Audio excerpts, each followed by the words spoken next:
देखिए, हर पार्टी के अंदर ऐसे नेता मौजूद हैं जो बेतुके बयान बगैर सोचे समझे देते हैं, सिर्फ पब्लिसिटी हासिल करने के लिए।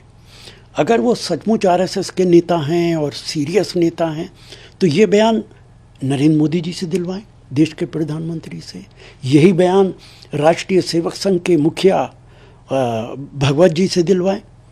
अगर ये बयान आरएसएस का है तो इन लोगों को देना चाहिए।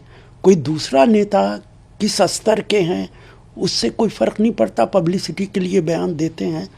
मैं तो सिर्फ यही कह सकता हूँ कि बक रहा हूँ जुनून में क्या क्या कुछ, बक रहा हूँ जुनून में क्या क्या कुछ, कुछ न समझे खुदा करे कोई। किसी माँ को अपने बच्चे को देनी होगी अब दिल्ली में या पंजाब में, तो ये कहेगी एक थी कांग्रेस, इनकी आपके एलाई भी है, इंडिया अलायंस के मेंबर के भी, और कांग्रेस पे ही ये रिमार्क ऐसा दे रहे हैं, बोले कांग्रेस पंजाब में खत्म सी हो गई। देखिए, जो पार्टी देश की नंबर 2 पार्टी है, जिसके पार्लियामेंट के अंदर 100 मेंबर हैं, लोकसभा और राज्यसभा के अंदर, जिस पार्टी की कई स्टेट के अंदर सरकारें हैं, उसके बारे में अगर कोई ये बात देता है तो उसके दिमागी तवाज़ुन पे शक पैदा हो जाता है कि ये आदमी राजनीति जानता भी है कि नहीं जानता है। तो इसलिए इस तरीके के बेतुके बयानात के बारे में क्या कहा जा सकता है। अजहरुद्दीन ओवैसी ने ट्वीट करके ताकत को बरकरार और मस्जिदों को आबाद रखो, यकीन कहीं ऐसा ना हो कि हमारी मस्जिदें छीन ली जाए। आपका क्या? देखिए, मुझे ये बताइए, अवैसी साहब इस तरीके के बयानात देते हैं जिससे भारतीय जनता पार्टी को ताकत मिलती है। वो नौजवानों से क्या कह रहे हैं कि वो किस तरीके से मस्जिदों की हिफाजत करेंगे? क्या पुलिस से लड़ेंगे, फौज से लड़ेंगे, सरकार से लड़ेंगे? ये बयान भारतीय जनता पार्टी को मजबूत करने के लिए दिया गया है, ना कि मस्जिदों की हिफाजत करने के लिए।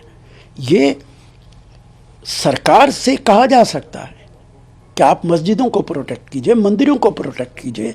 नौजवानों से कहने का क्या मतलब है?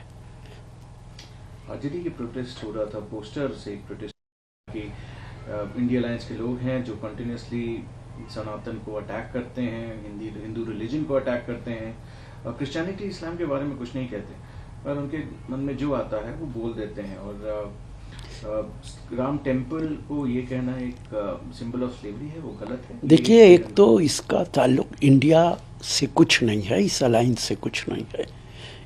इस अलायंस का कोई एक राजनीतिक दल का कोई एक आदमी अगर किस तरीके का बयान देता है, इसका मतलब ये हरगिज़ नहीं है कि वो इंडिया का बयान है। और दूसरी बात ये, भारतीय जनता पार्टी के लोगों की ये आदत बन गई है कि क्रिश्चियनिटी पे नहीं बोलते, इस्लाम पे नहीं बोलते। किसी मुसलमान ने तो नहीं बोला है, किसी क्रिश्चियन ने तो नहीं बोला है। हिंदू कम्युनिटी के लोग आपस में बयानात देते हैं और फिर कहते हैं कि इस्लाम पे बोल के दिखाओ, क्रिश्चियनिटी पे बोल के दिखाओ।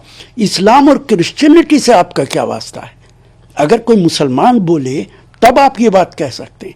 हिंदू कम्युनिटी के लोग आपस में ही मंदिर के बारे में, दूसरी चीज़ों के बारे में, देवी देवताओं के बारे में अगर कुछ बोलते हैं तो ये आपका अंदर का मामला है। इस बात को दूसरे धर्म के से जोड़ने की ज़रूरत नहीं है।